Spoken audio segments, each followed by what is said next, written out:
Michelle, how are you feeling today? I feel fabulous today, Daniel. Ah, It's been a great week. It's been a productive week, so I feel very accomplished. I'm happy that I managed to get a lot of work done.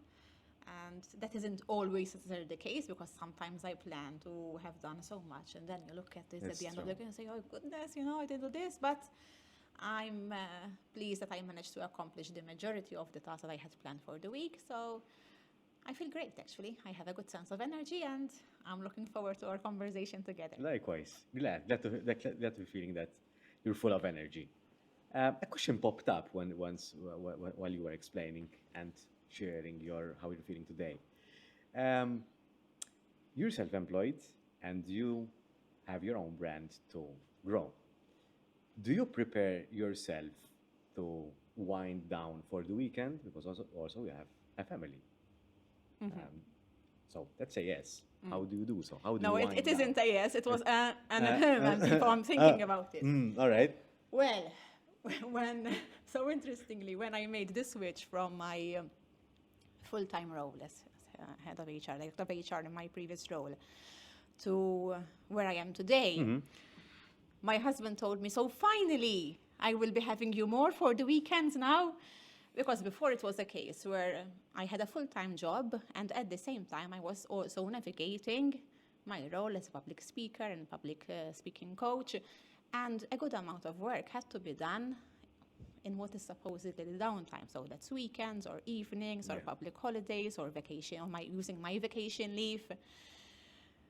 So that was the plan. But if I have to be really, really honest with you, I find it very hard. I'm the kind of person that I like keeping myself active on the go.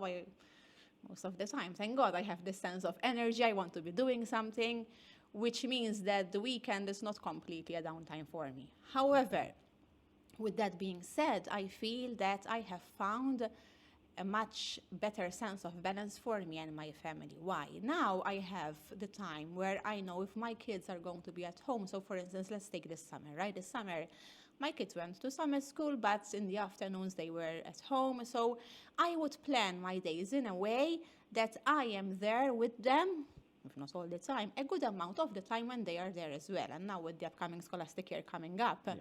I've put a schedule for myself where I would say, listen, in the mornings I would be delivering trainings, in the afternoons, late afternoons and evenings, I would be doing some coaching sessions, but in between, when the kids come from school, at least I'm there for them. So thankfully, I feel I have more flexibility, a better sense of balance, and it's not necessarily a Monday to Friday. It's never been. I mean, I've worked hospitality all my Yeah. life. So for us, it's most of the By time, default, by almost. default, it's a 7-day week. So I don't mind doing work at the weekends as long as it's work which is fulfilling for me. So I don't mind that at all. The most important part is the sense of balance. And you seem to have managed to Yes, find that sense of so balance. far I can't say I have found that sense of balance in completion, but I feel I have improved over time, right? I feel I'm doing a better job now in terms of having a role which, of course, demands a lot. Being a mother of 2 kids, being a wife as well, Yeah. being a daughter. I also have parents, I also have a sister, and for me, family is very, very important. I make it a point that I spend some time with them. So I feel that over time I'm improving, I'm getting better. For me, what works best is that there is a very sad saying that we want the Monday blues thing, and we work all week round so that we can get to the Friday evening, to the Saturday or Sunday. And I was always a bit skeptical about it because um, I see the weekday as a normal. So yes, I look forward to the weekend because I get to do different things. But I still do a little bit of work during the weekend as well because there are still some tasks that you have to do to keep things going to maintain. And I found for myself that if I completely stop, I find it harder to restart again. Yes. So it's better to do Yes. just a little This bit is of like thing. the post-holiday blues, right? Exactly. So recently, we've been on a recent holiday to Dubai. It was great fun. My kids loved it. And after we came back, my son was, Mom, I have the post-holiday blues and they won't go away. And for Apart from the jet lag. and for a whole week, he's like, Mom, I still have them. I still have them. I'm doing research on how to get rid of these post-holiday blues. Like, so yes, after a good time of fun, it tends to happen. It's what the aftermath of something great, Yes. right? But then there's always, I always say, the next great thing is going to come along. Definitely. And that one break, I think it's needed, at least personally, I think it's needed to have a couple of weeks throughout the year. So let's say 2-3 weeks throughout the year, not at once perhaps, but sporadic throughout the year. I think that it's needed. It is scientifically proven that we need it, right? In addition to having the short breaks, Yes. we also need to get a full reset. You need to have a break which is of a sufficient amount of days, Yeah. which is typically minimum a week, preferably 2 weeks. Definitely. And everyone works differently, right? So everyone needs something that's a little bit different. But for me, just stopping completely for the weekend, it never worked out because you do a lot during the week and then you stop for 2.5 days and then you restart and it's like going and going, coming and That's going. right. And it's the That's true. constant going It's harder and to going. restart. It's harder to restart. So It's like losing the momentum and then to start all over again. I find it hard. Yeah. But public speaking. So from HR, you went to public speaking. How are these related? And how come you chose public speaking and not something different? Yes. So for me, they are very closely related, although for some people they would be none at all. But for me, it has been a very almost natural transition into it. So the way it all started, because a lot of people ask me, how from HR you ended up in public speaking. So as an HR professional, I was being invited to speak at conferences, at seminars on HR related aspects. And it was happening over and over again, and people were coming to me then following the presentation, following the seminar, following the conference, and they would tell me, we really enjoyed your presentation, we enjoyed your talk, but most of all, we enjoyed your style. Do you deliver training on presentations as well? And one person tells you, and the second person tells you, Yeah. and then now someone else tells you, and I'm like, maybe there's something became a here, thing. Then I recall, I think it was in 2018, I did an intensive course in NLP, Neuro-Linguistic Programming, and it was a fantastic journey. We really go deep with that kind of program.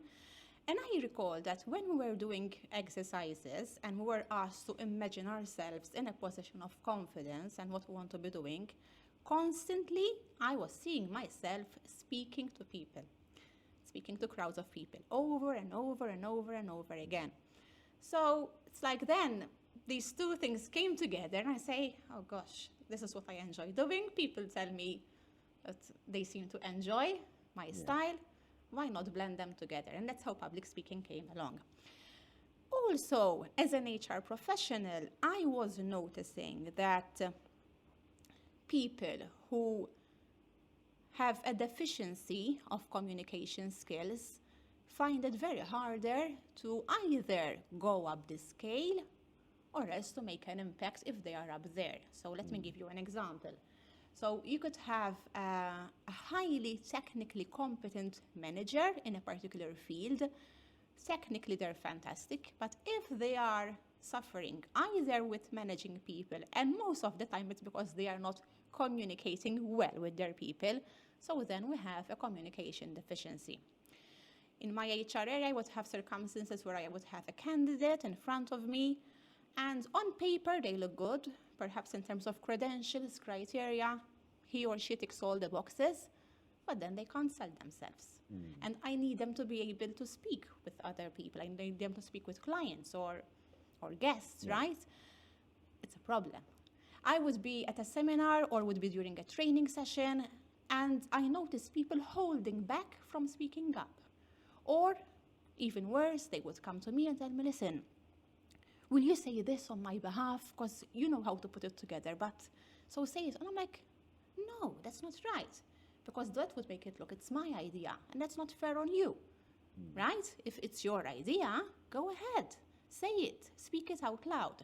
So people would rather give their idea to someone else rather than face Yes, for their fear fear that of. it's not good enough, for fear they're Okay. not going to be able to put it together in Is a it good the idea way. not good enough, or is it them who don't feel that they are not good enough? It could be that they think the idea is not good enough, but also it could be that they don't know how to put it together well, So you could pitch right? it better. Yes. So what started happening was like, what a pity. There are people there who actually are very capable, right? But because of this shortcoming in communication, are holding themselves back, are keeping themselves less visible. And so this ended up for me giving my attention to communication skills, right? And very specifically on public speaking and how one shows up. This is remind me of a saying you mentioned the scholastic year and children, and for those listeners who are parents as well, they know this very well. All of us do because we've all been in this situation. This is when you have a very good teacher, a very technical teacher, but they don't know how to teach. Oh, yes. So We've all been there, we've right? all been there. So we all know someone they can be very capable within their area of expertise, but they don't know how to deliver that message. And that I think that is frustrating, especially if the person is aware that they are very technical, but they are not managing to get the message across. I can understand that can be very frustrating. And Yes, I mean, even us as professionals. So it happened at school, it happened at university. Coincidentally, this morning I was messaging a professor who used to be a lecturer of mine, and he also was my tutor in one of Okay. my dissertations. And I couldn't help at that moment as I was texting him to remind myself of the lectures that he used to deliver to us. I can mention him by name because it's something positive. It's Professor Godfrey Baldacchino. Okay. He used to make them so live. He used to entertain us with stories. He would bring an element of emotions, right, to the lecture. Versus, unfortunately, a number of other lecturers where it was pure flat, right? No connection whatsoever with us, speaking to themselves. And this happens also on a professional corporate level. So we go to seminars, we go to conferences, and we see people who are highly competent, highly technical. They are really great at what they do, but they can't land the message with the audience, which is a pity. Because the moment you lose the connection with someone, then they're off somewhere else. So, and this is why I say to myself, I want to help these people out, because it's a pity they're missing out, right? And where do you start? Okay, so, well, Because there's a lot where of do I start psychology in behind terms? it. There's a lot of self-esteem, self-confidence Yes, behind it. yes, So where yes. would you be So your in starting public point? speaking, for me, the foundation is the psychology of it, right? So when I am working with my clients, the first thing that I assess is their own self-belief. Okay. So I'm not going to come to you, Daniel, and tell you, okay, let's start working into refining the introduction, making it start with a bang or going for a powerful conclusion. That will come later. The very first part is actually me understanding how do you see yourself as a speaker. Do you have the self-belief that you can go there in front of a crowd of people with that sense of personal power? Notice I'm saying personal power, okay? Not power over others. But believing in yourself that you have something worth sharing, that you have something that is going to help the others in some way, motivate them, inspire them, entertain them. But there's a reason, a scope, a purpose for you to be there and speak in front of others. That's the very first thing, believing in yourself, the self-confidence. So if I notice that the professional doesn't have that established within themselves first, that's what we're going to work on first. So people come to me with different levels of confidence. Some people, I'm surprised that their level of self-confidence is actually very low, especially in the area and the arena of public speaking. Some others would be perhaps at a better place, but they want to refine them, other skills. So your question, where do we start from? We start from the self-confidence aspect. Me showing up with a sense of presence, with a sense of, yes, I have something worth sharing. What is, if you can share perhaps of an exercise that someone can do, because I'm assuming that, correct me if I'm wrong, that the people who are being coached in this area need to do some exercise at home so that they can increase their self-confidence or their belief that they are able to speak in front of a crowd and that they have something worthwhile to share, what are the things that they can do from on a practical point of view? Okay, so let's take it a step back before we actually go to the practical part, because what exercises are assigned depends on what we are tackling, right? First, we need to uncover what is the challenge that we are dealing with. I can't just tell someone, go and do this exercise before first I know what we are trying to improve, right? So let's remain on the subject of confidence. Now, even with confidence, so I go about asking questions and I would say, okay, what is your challenge with confidence? And they tell me, I feel nervous. And then the typical comments I hear are, I blink out, I start sweating, I get red in the face, I get lost for words, I think that the others are seeing me like a fool, I think that they see me as not being good enough. And so I start noticing the patterns, what they are telling me. Is it a matter of what the audience thinks about them? Is it themselves not feeling confident enough, right? So, and according to what they say, of course, then we need to do the appropriate homework. Yeah. So, when it comes to improving the self, one of the very first things is the self-taught. And I'm sure you've had some speakers here before. I know you had Ken Attard a few weeks ago. I was listening to the podcast and he spoke a lot about the mindset. And mindset really comes into it, right? So when I stand in front of a group of people, what are the thoughts coming to my mind? Am I thinking, they're going to think I'm a fool, or I'm going to blank, I will forget everything, I'm going to mess up my words? Or am I thinking, I have prepared, I'm going to go there and share my message in a calm and composed way? Now, if I am troubled with the idea that I'm going to mess up, that I'm not going to be good enough, that is going to get in the way. So one of the first exercises would be to challenge these thoughts, right? To catch it and then to zap it. So we need to catch the negative thought and then turn down the volume and speak back to ourselves. You know what, Michelle? You have prepared. You know your stuff. It's okay. You can do this, right? And repeat that mantra over and over again until you really believe it. Because if I keep on repeating, I'm not good enough, public speaking is not for me, they will think I'm a fool, the more I repeat this kind of mantra, I'm not going to build that self-belief in myself, right? So we work with what we call positive cognitive restructuring. And I'm sure you know very well what this means, coming from the world of psychology. To explain to someone who's not familiar with these terms, is we are rewiring the brain so that when those negative thoughts come to our mind, which are not helpful, which are not resourceful, we actually stop them and turn it into positive music. By positive music, I mean encouraging messages for ourselves. It could be as simple as, it's okay, Michelle, you will nail this. It's okay, you can do it. The shorter the mantra and the more you repeat it, the more you will believe it.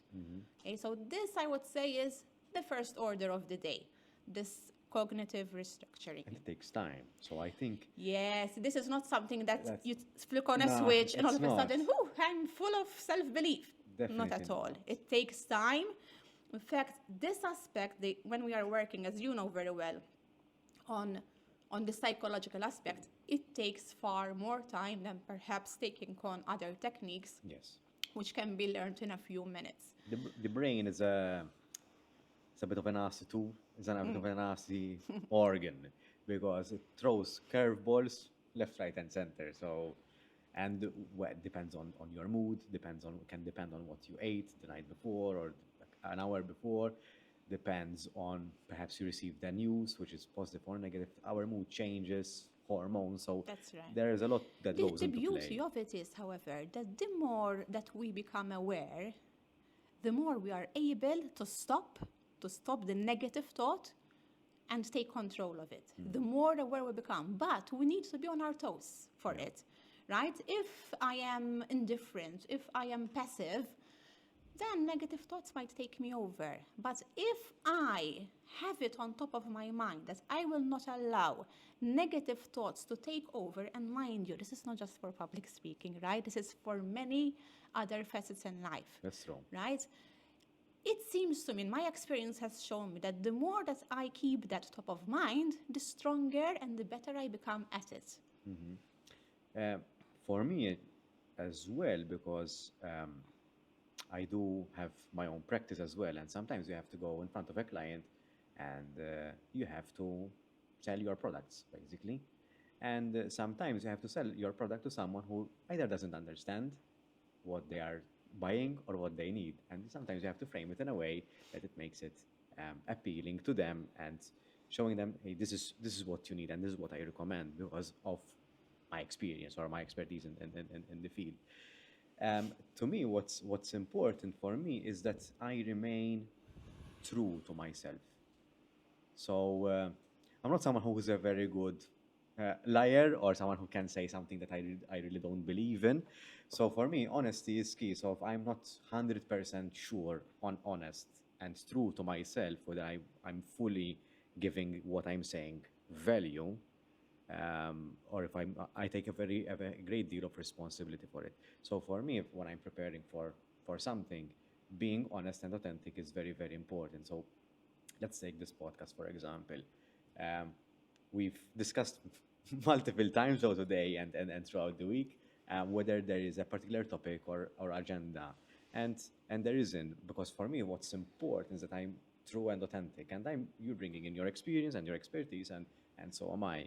And we're having a conversation about it. So for me, rather than perhaps preparing, for me, it's more important to that I'm honest with myself. I bring my true In self. fact, Daniel, when I run programs on public speaking, one of the very first things which I share with the participants is that it's not my intention in any way to make them all the same prototype speakers. Definitely not, right? It's very important that everyone remains true to themselves, brings out their own personality. Yes, do the necessary fine tuning where we have to fine tune or refine or enhance, improve, elevate, or maybe tone down, right? We need to do those adjustments, but always remaining true to ourselves. So if I have someone in front of me who by nature is a very serious person, and then I have someone else who by nature is always joking, I mean, of course they're going to bring different dimensions, right? So, and that's completely fine because we don't want to see the same speaker. We enjoy having variety in our lives, and the same thing with speakers and communicators. My work is to help them to use their strengths, right, to manifest it in a way that it becomes engaging for the audience and also enjoyable for them. So part of my role is that people actually enjoy speaking with others. I enjoy having conversations, I enjoy delivering speeches, but very fulfilling for me is that when people come to recognize it's actually an enjoyable thing to do because we are sharing something, and there is that feeling of community, that feeling of being together, sharing something. So definitely, yes, always remaining authentic to who you are. What if someone is or claims to be an introvert? How do you go about it? Introverts bring a very interesting dimension because introverts tend to be very good listeners. And because of that, they are able then that when they come to make their contribution, because they would have been listening with intent to the others, then they are in a better position because they are not necessarily thinking about what they are going to say, but because they are introverts, they give more attention to what others are saying. So their strength is listening. An extrovert, now I'm generalizing here, okay? Yeah, But an extrovert, there is the tendency that they want to speak more, they want to say more, with the detriment that possibly they are listening less to others, right? So introverts bring their own strengths, and there are examples of people who we know, people like Barack Obama. Barack Obama identifies himself as an introvert. In fact, even if we see his style, he's always very calm, very composed, his demeanor is very much in control, right? Yet he has such a refined public speaking skill, right? He's one of those speakers who I personally admire, personally mention and refer to because he has this refined style of communication, and yet he's an introvert, right? So I would say introverts can make the mark just Definitely. as right.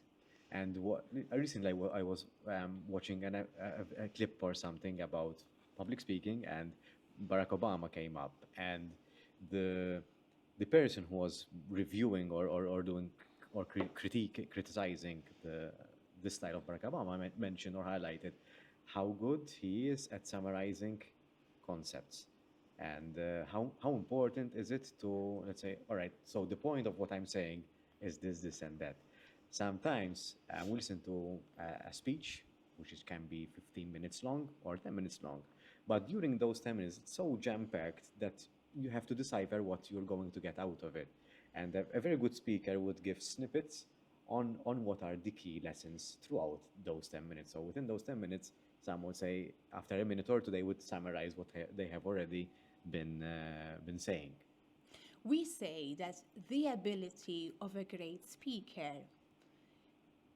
is to know how to be concise and how to be able to articulate a complex message in a simple way. Now, Barack Obama would be a great example of that, right? He's concise in his language, very selective in what he says. He is not sporadic in any way or all over the place in any way. He delivers his message with clarity, right? And in a way which people can relate to and understand. So being able that if there is something which is perhaps a bit complicated, he is able to explain it in a way that people can relate to it. Actually, I'm going to shift a little bit because I remember the question that I wanted to ask. Because Okay. I was always Okay, curious. I thought you were going to tell me I escaped the question. I don't No. like escaping questions. No, I'm no, not a politician. You haven't yet. No, not yet. Not yet. And it's not my intention to. I was always curious about this. I'm going to ask about your brand name, Speak Okay. to Move, how it came about. Okay. So, speak to move, for me, has a double meaning. Coming from HR, the first meaning is move yourself up the ladder. When you speak in a way that people connect to you, right? When you speak in a way that gives you visibility, you're going to be able to move yourself up the ladder. So speak to move up your career success. Then there is the other dimension, the dimension of others. Speak to move the people, to motivate them, to move them in a way emotionally, to get them to do something. Because when I speak with someone, it's because there is something that needs to be done. If I'm delivering a speech, a presentation, a talk, it's because after that, I would want something to happen, right? So my objective would be to speak, to move you emotionally, move you in a spiritual way to get you to do something. Nice. So now I'm curious, since you asked me, what was your interpretation of speak to move? Or was there some connection in a way to what I said, or did you have a different... I didn't expect it, to be honest. Okay. So, It's good you're asking, because for me, it's very obvious. yes. So now you're making me realize that perhaps I need to explain the reason behind the brand name more and make it more clear to others, the reason for my choice of words. For me, when I read Speak to Move, it's like we need to. So the message that you're trying to say is that you need to, in order to, I'm trying to frame it. In order to move from your current state, when you're having a conversation with someone, you need to speak in order to make a move, in order to take that relationship to the next level, whatever that might be, up, down, left, right, center. Doesn't matter. So for me, it's that, to move things. Okay. So it was. It's a different dimension to it. It's completely different. So Okay. I'm always curious about the brands or how people associate themselves with the brand. So and even when it comes to logo selection, for example, I'm always fond of these. So Yes. thank you for In fact, sharing I that. was very careful with my choice of words. For me, they have meaning. As I said, they bring for me my HR background. It's like the link is clearly there, but also the aspect of doing something for others, right? This is why it's kind of two-dimensional. And it's clear and concise. So Yeah.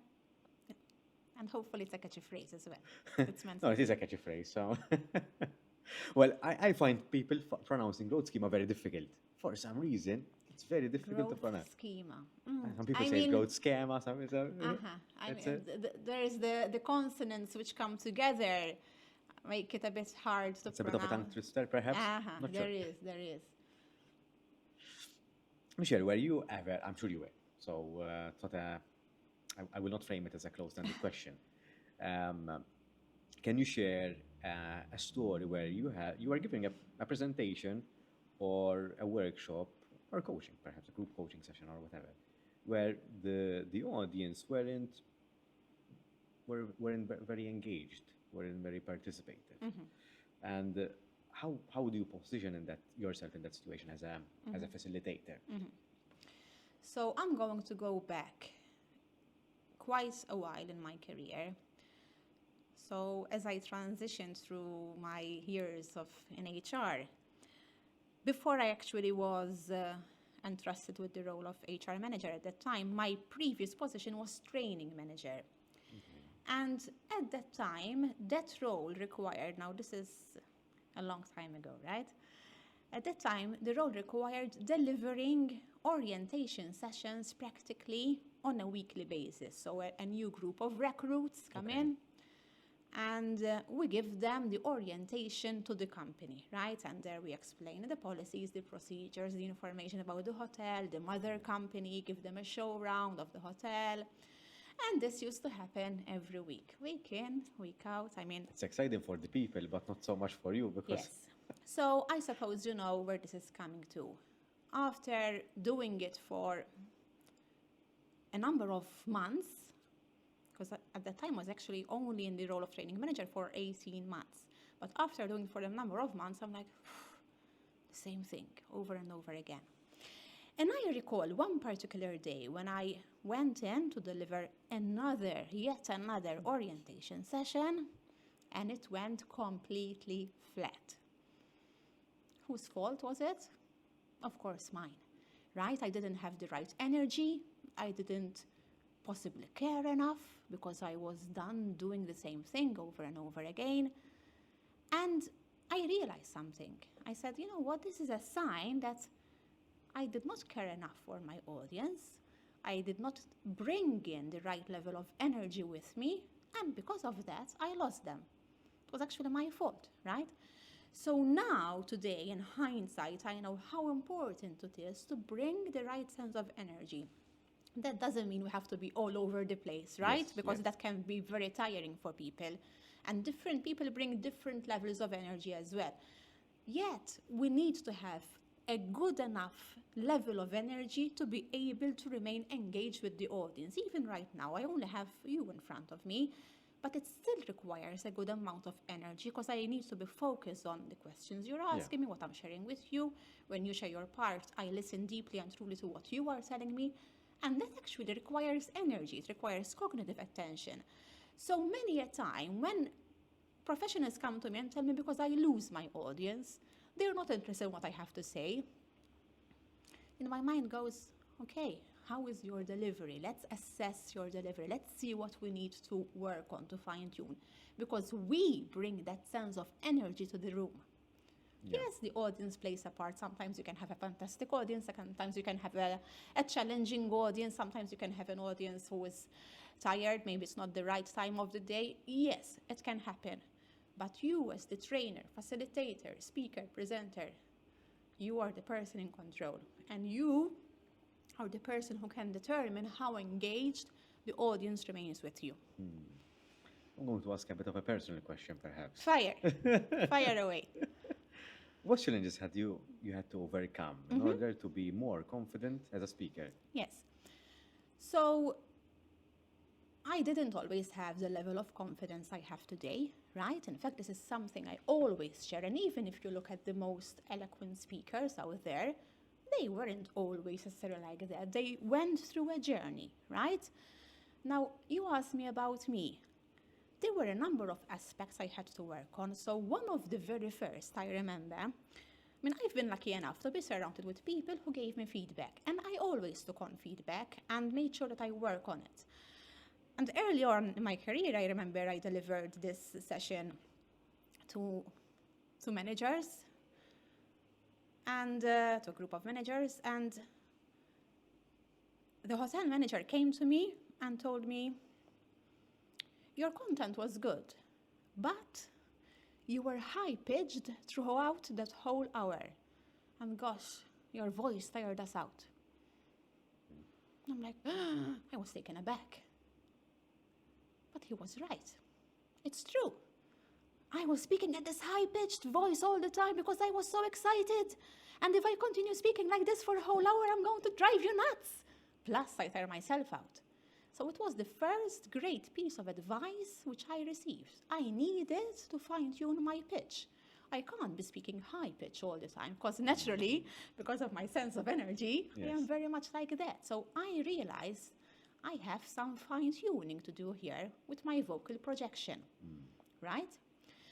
And I underwent numerous training courses in public speaking myself. And I can tell you other things which were brought to my attention. I remember once, it's funny, I delivered this presentation and I was, playing with my feet, right? And I happened to be wearing a short dress at that time. Perhaps I was in a bit of a different shape as well. This was pre-kids and all. And when we give each other feedback, and one of the participants said, your legs were very distracting, Michelle. I could only look at your legs and not at your face. That's a compliment. Possibly, but of course, the objective was not that, right? So here again, another aspect which means I was not in control of my body language. I still had to take command of my presence. And of course, there were a number of other things. So just like other speakers, then I made it a point to become more self-aware of how I am coming across, right? And work on it. Be it if it's the flow of my speech, be it if it's the clarity, be it if it's my articulation. Perhaps I wasn't articulate enough. So I remember my father when I was young, because naturally I am a very fast speaker. So I was like, Michelle, my goodness, you're always speaking at 200 miles an hour. Slow down, I can't keep up with you. So that's another thing, right? Speed. It doesn't mean we have to speak slow all the time. Definitely not. We have to bring in variety. But then it's about knowing how to play it up, how to mix it up. When do I increase my speed? When do I slow it down for attention? When do I perhaps need to have a more assertive voice? Or perhaps I need to go deep. Or perhaps I'm saying a story, so my voice is a little bit more playful, right? So knowing how to give that projection in a way which feels genuine, which feels authentic, not in a mechanical way, but doing it in a way which keeps the audience engaged. So myself, of course, these were all things which I had to work on as well as a speaker. What about internal work? So work related to confidence, esteem, belief in yourself. For me, as such, perhaps that was always there. And I thank my parents for that, because my parents are not people of high academic background. I come from a working class family. However, my parents always believed immensely in me ever since I was young. And perhaps not even to their knowledge, they were doing so much great work with me without them knowing. They're always telling me, Michelle, you're going to be successful in life. Michelle, you're really great. Michelle, the teachers are telling us how well you're doing in class. Michelle, you're doing this. So they were constantly feeding me positive language, that positive self-belief, that I will be successful, that I am doing well at school, and that later on in life, I'm going to have a great career. And they told me this over and over again, that I believed it. For me, that was my word, right? There's nothing else, because I'm going to be successful, because I'm working hard at it. I always worked hard immensely at school, always. For me, it was the case that I was a nerd. Like, it was always a case where my mother would come to me, Michelle, it's time now, switch off the lights, right? My sister I shared a room with my sister. Okay. So, and she would like, Michelle, switch off the lights, I want to go off to sleep, and you're still there reading, right? So I always worked very hard at it, I must say. But at the same time, the combination of hard work and self-belief that I will do well, that helped me immensely. So when eventually I came to the place of work, when I came to the exams, when I came to different phases of my life, I always worked from the philosophy that I have worked hard for this and I will get rewarded. It doesn't mean my life was flowery and everything Yes, came definitely. always. Well, of course, there were moments of difficulty, for sure there were. What would be But the because we grow through hardship in most cases. yeah, What can you share something that was was a very Daniel, impactful? I was, and still am to some extent, an HR professional for 21 years. The HR leader of a leading hotel on the island with a good amount of people working there. We call them associates. So you can imagine, everything got thrown my way over those 2 decades. You can imagine all the different scenarios. Working in HR has taught me so much, be it navigating disciplinary situations, navigating investigations, navigating being on the side of the company, being on the sides of the associates, Yeah. representing different groups, being the spokesperson for different people, knowing how to be a mediator.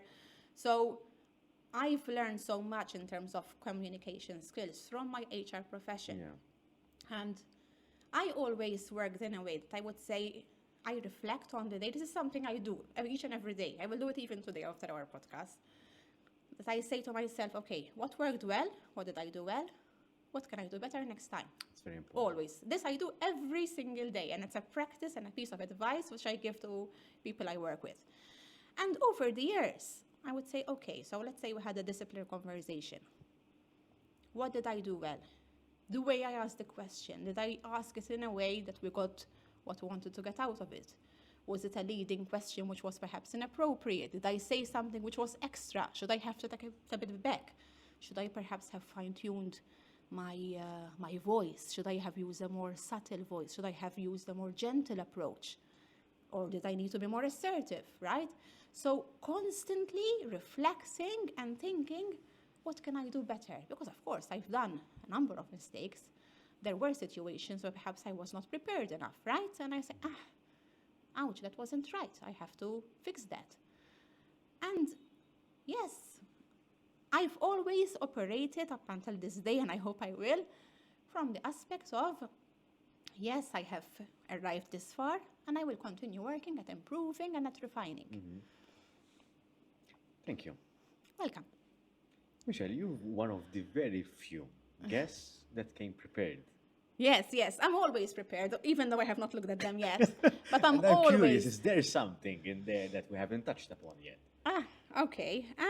So at least I'll give you the Okay. opportunity. So most people probably would want to know what they can do if they want to improve their public speaking Yeah.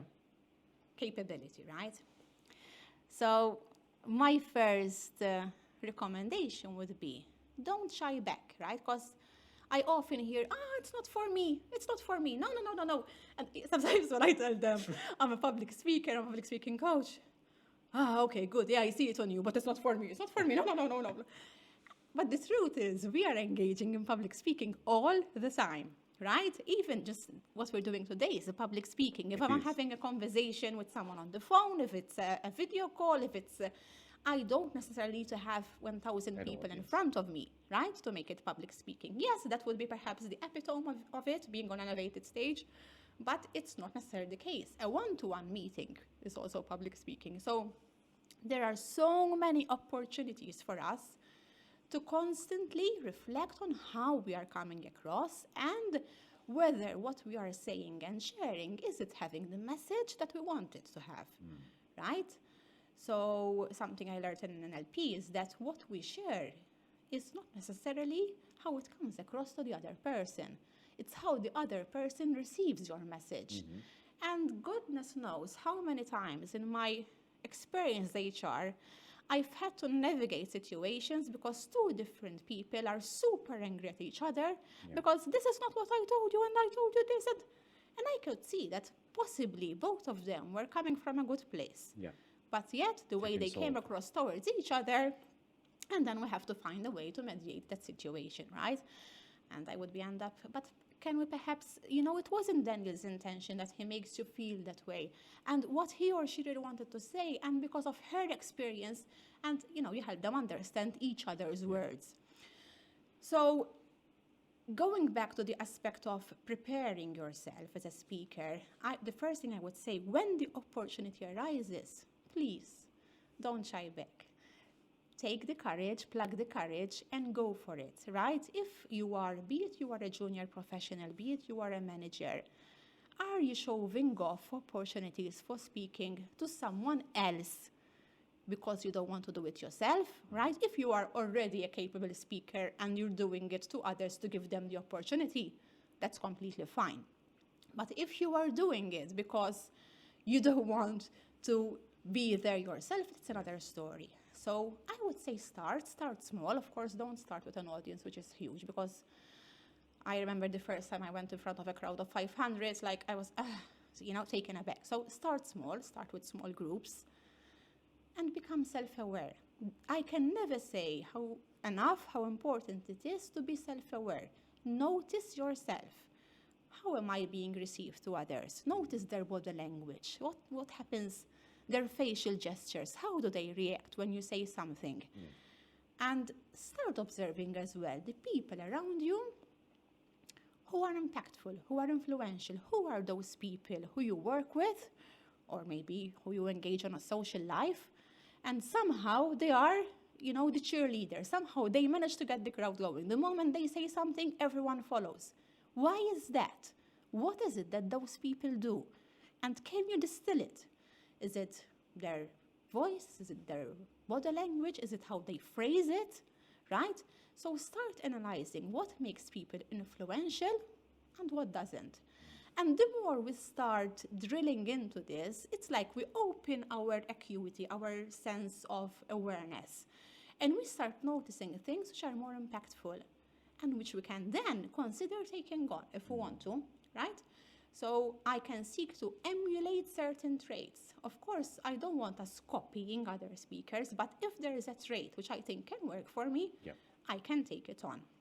And you will do it in a different way because you're a different person. Exactly. So Exactly. And then, of course, there is the aspect of preparing. I'm always all in for preparing. Now, yes, even today I prepared a few notes, even though most of them I would not use anyway, but I always have that sense of security of coming here and knowing I'm prepared. And the same thing goes for professionals out there. Always be prepared, Trying to completely wing it, trying to completely make it on the fly, I don't quite recommend. Yes, do seek to give it an element of spontaneity, make it live, it's like our conversation today here, right? Part of it are things which I've learned, which I've studied, which are part of my training programs, but there was a good element of stories which just came spontaneously. So always prepare, always have that aspect of perhaps you need to prepare. I recall myself, because you asked me what I did earlier on.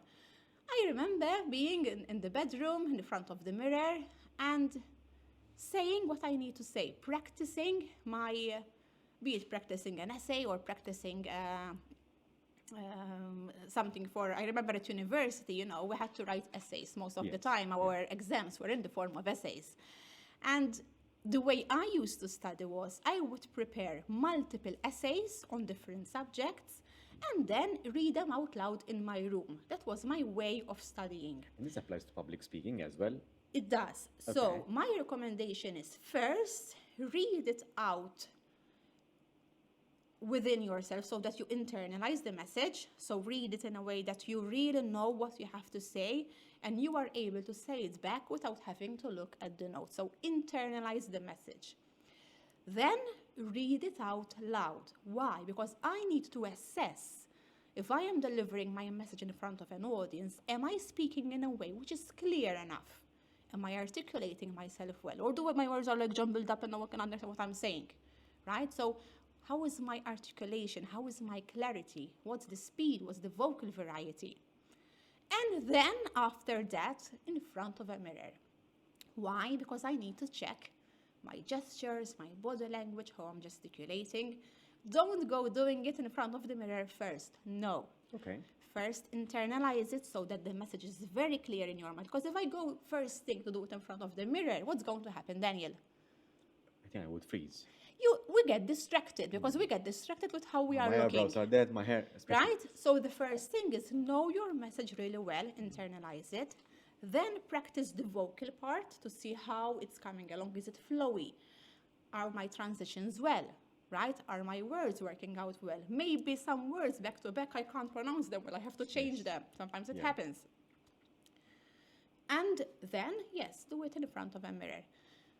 Why not do it in front of a friend or a relative or someone who you trust? So in the beginning, I used to do them in front of my dear mother. And as probably with most mothers, whatever I did was perfect. Okay. Perfect. Definitely. Oh, my dear, you're so good. You're so good at this. And I'm like, Mom, but there has to be something which I can improve. Tell me, what can I do better? It's already very good. So from that aspect, she was not a good critique, right? Yes, it's great to go to those people who give you support, but we also need to go to those people who give us constructive feedback. What can we do better? So that's from the practice and the preparation aspect.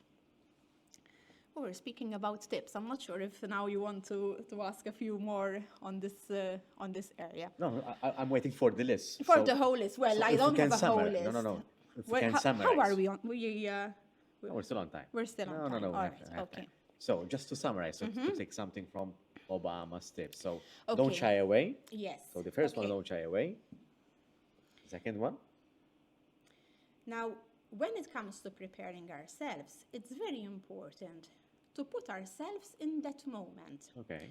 So if today I know I'm coming here, like I told you, I sent you a message, I told you, listen, I need to take over and take a coffee, give me a few minutes and then I'll come there. Yes. I needed to give myself that space.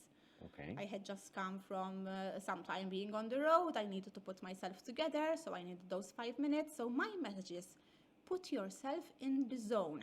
Don't expect to be rushing from one meeting to the other, and then all of a sudden you go in front of an audience and you start speaking. It doesn't happen like that, right? We are humans. We need to put ourselves in the zone.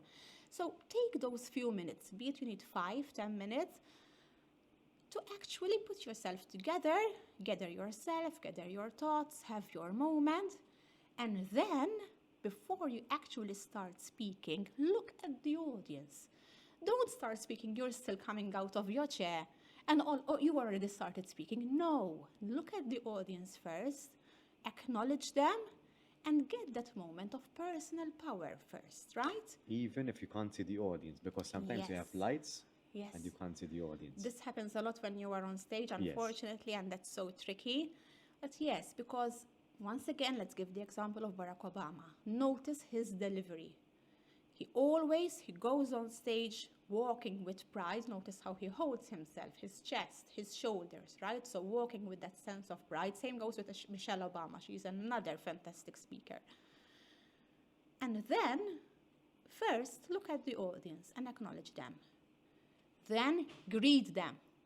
Greeting, it could be a simple hello. Listen to his messages and his speeches. When he used to go to different countries, he would say hello in that respective language, the greeting. And then, of course, start your message.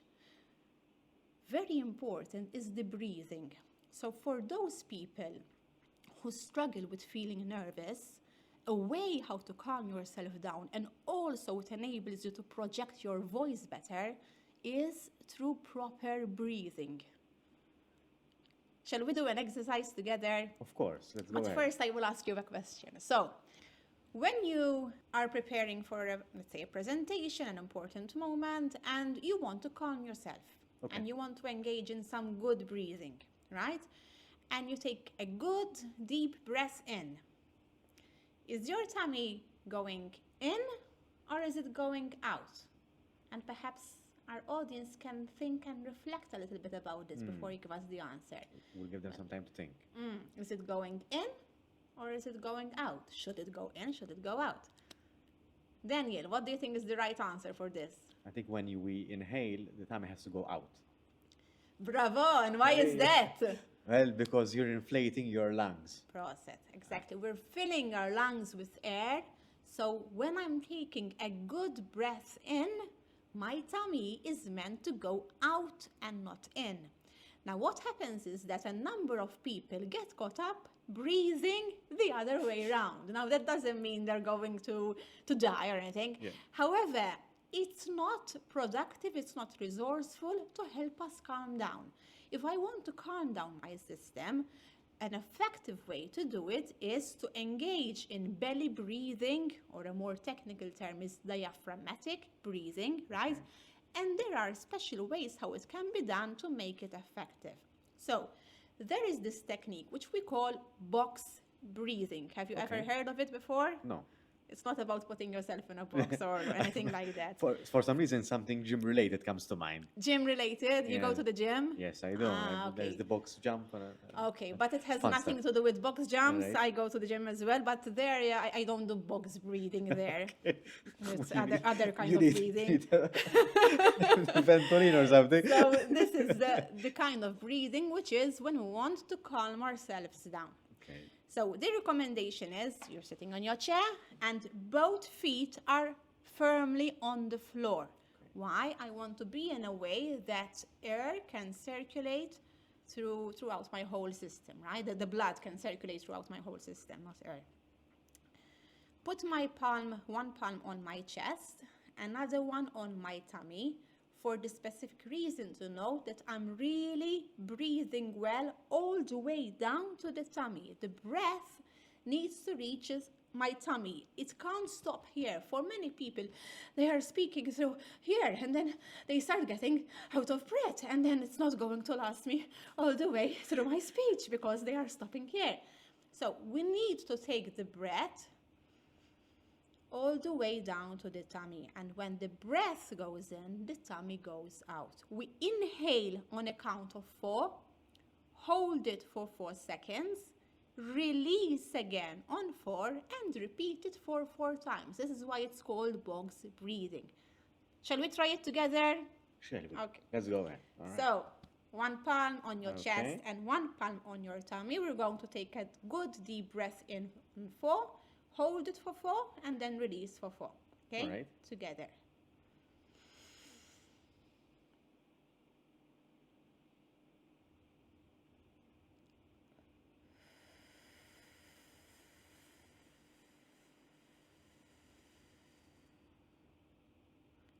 And if I repeat that 4 times, automatically it's going to calm down my system.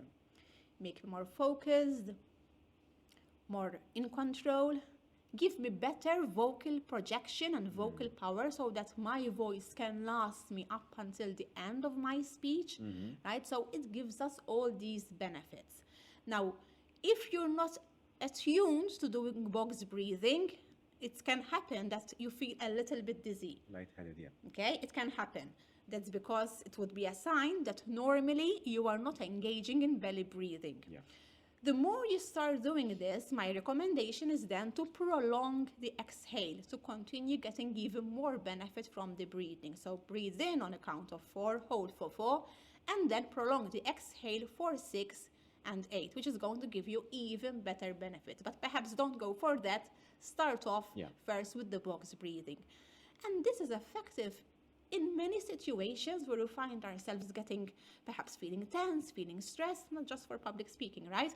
It's a way how we calm down ourselves and calm down our system. So breathing.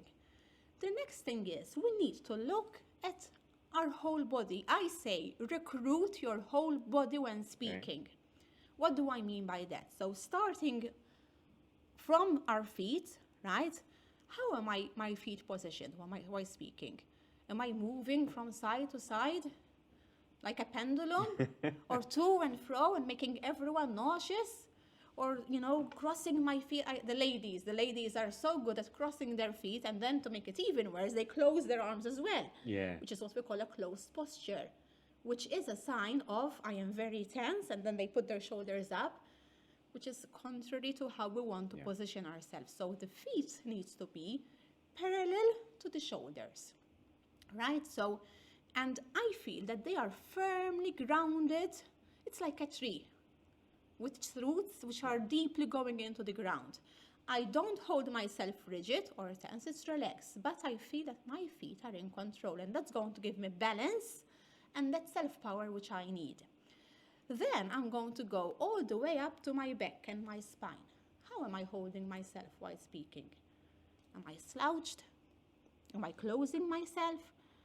Am I moving, even perhaps in a chair constantly, moving around? Or do I hold myself with a sense of calmness? Now, my spine needs to be straight, especially if I am standing, right?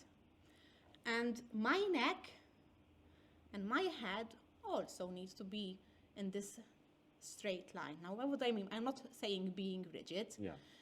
Imagine having this golden thread which is attached to your head. It doesn't hurt, right? And it goes all the way up to the sky. And there's someone up there Holding it. who very gently is holding it for you, so that my head, instead of being like this, it's straight. And notice the difference. Then the shoulders, they are down, not tensed up, and the chest is also open. So when I am recruiting my whole body, physiologically, I am giving myself that sense of self-power. And also the beauty of it is that in the eyes of the audience, I look as coming across as credible, as confident, right? As knowing I want to be there versus I want to escape. I've seen people, probably you've seen them as well, they go to speak and then they start walking backwards. it's And true. I'm like, what's happening? Where are you going? Where are you going? Like, no, you're meant to come closer to the audience, not further away. So it's holding ourselves in this position of self-power, the breathing, and walking towards the audience. If I'm going to be doing any walking, preferably it's flowy. You don't have to, but it's good to move a little bit and to make it in a flowy way. Michelle, let's say the unthinkable happens. So you're delivering a speech, everything is going well, but for some reason you blank. Okay. How can you make a comeback? Yes. So this is something which happens a lot, right? They would forget their train of thought. Someone makes an intervention and somehow they get Distracted. confused, or there's a noise somewhere. And these things happen. It's normal. In our trainings, we say distractions are happening. I might throw some distractions your way and learn how to deal with it, because distractions will happen in the real environment. And here again, it goes very much to the moment which I mentioned earlier on, of putting yourself together, centering yourself, and gaining that focus. If I get confused and all of a sudden, and I start flicking through all my papers, and then I put down, and I get all agitated, first of all, it's going to give it away that I feel Something's wrong. stressed, Yep. right? Whilst if, okay, something has happened, I got distracted, it's okay. I'm going to get myself back together. I'm going to focus on my thoughts, allow myself those few seconds, and continue. I don't need to fill it up with ums and and no, right? I can hold that pause, that silence, and you know what, then in the eyes of the audience, a pause and a silence can be very much welcomed. The speaker thinks, or perhaps speakers who are not used to delivering speeches and presentations, they think that they have to fill up each and every second. Okay. But they don't have to. Actually, we need to embrace the pause, because the pause is very powerful and it can be used to give different meanings. Perhaps I want to create suspense, so I allow that pause. Maybe I have asked a difficult question and I want the audience to reflect on it, to allow them some time to really comprehend the message, right? To allow it to sink down. So a pause could also be used because maybe I need to take a moment for a small break, take a sip of water, and that is perfectly fine. It's human. Exactly. So if a distraction happens, that's perfectly fine. Allow yourself those few seconds, get in the zone again. This is also requires mental training. It's about mindfulness. So an exercise that one can do to work on their mindfulness is very simple. Do you take tea, coffee in the morning? No, Not. What do you take in the morning? cereal. Cereal. And do you do it yourself or someone else does it for you? I do it myself. You do it yourself. And are you mindful whilst you are doing your cereal? So when you do it, do you actually say, okay, I'm concentrated now on what I'm doing, on putting my cereal in the bowl, if you're adding on milk, and if I have those 5 minutes of enjoying my cereal in the morning, I'm really concentrated on it, focusing and training my mind, disciplining my mind to be focused only on what I'm doing at hand. So in my case, I like taking coffee in the morning. All right. So for me, it's being mindful of taking that spoon, putting it in the mug, staring It's like it, a ritual of sorts. smelling it, yes.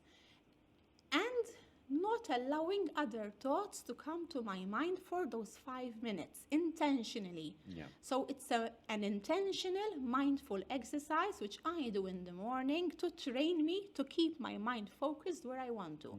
Now, you could do that with anything, any other routine that you have, that you say, listen, for Definitely. these 5 minutes, I have tried many times to do mindfulness and meditation. It's beautiful, but myself, I have not reached that stage yet. I cannot do it. I can't Same here. do mindfulness and meditation for 45 minutes or Yeah. 1 hour. I wish I could. Yeah. I haven't reached that stage yet. Hopefully I will reach it one time. But at least I can do those few minutes. And as I said, it's a way how to discipline the mind to be focused, because this is it, during a presentation, during a speech, I need to be focused on my message and on my audience as well. And it's, I think it compounds. So mindfulness compounds, having those small moments. And during the day, we don't necessarily have to do 45 minutes as a stretch. So I think having small, meaningful moments throughout the day Definitely. do the trick. Michelle, this feels like a masterclass of sorts. So thank you for sharing your wisdom and your tips. It's my pleasure. I'm going to summon the fish bowl. Ooh, okay. We've at that, we arrived at that stage. So I'm going to ask you, perhaps you would like to stand up if you feel comfortable, or to maneuver your hand Okay. underneath. Shall I mix them up a bit as well? You can if you want. Okay. It happened one time. One time we had a duplicate question in a different podcast. Perhaps I need to remove the one that's being. So shall I open it? Yes, please. Oh, goodness.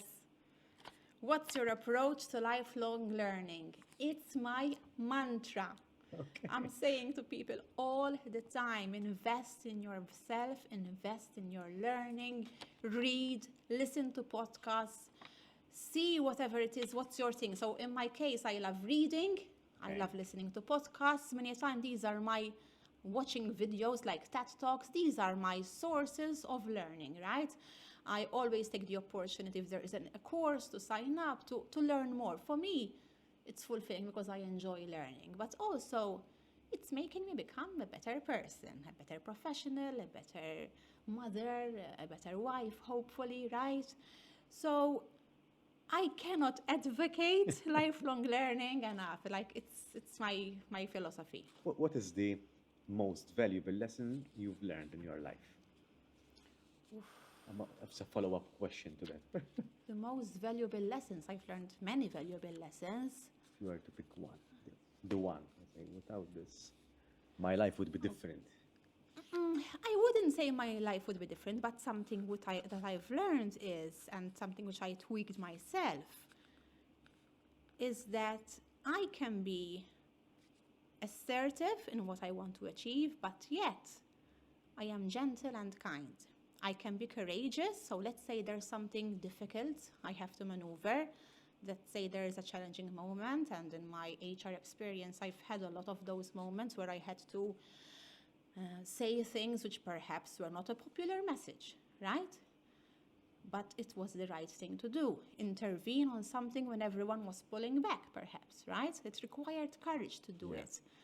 And before, I was the kind of person, listen, if there's something to be said, I will say it. I will say it my way, no matter what. And I realized in time that's not the best, most effective way. Yes, it's good to speak up. However, do it in a way that we don't harm others, that we are careful of how we come across, of other people's feelings. And we don't have to be harsh, or, we can be assertive, yet still gentle and kind. So this is something which myself has been a lesson for me, and something which I had to work on, because I was more of a completely blunt person before. Okay. But I had to refine my style as well, right? Strong enough to be gentle. I love it. Michelle, thank you for being here today. It was a Most welcome. pleasure. And I really enjoyed the tips that you've shared, that there's definitely something that I will take home away with me. What Um, will you take home with you today?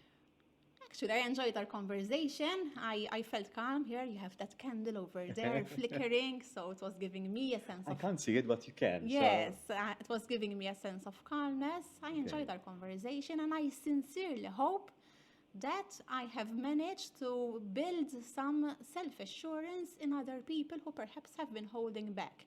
Knowing I would have accomplished that, even just with perhaps one person, for me is very fulfilling. I'm sure you have. And if you're listening or watching this, leave a comment for Michelle to know that she's changed your life today. Wow. Thank you, Michelle. Thank you, Daniel. It's been a pleasure. Thank you. Likewise.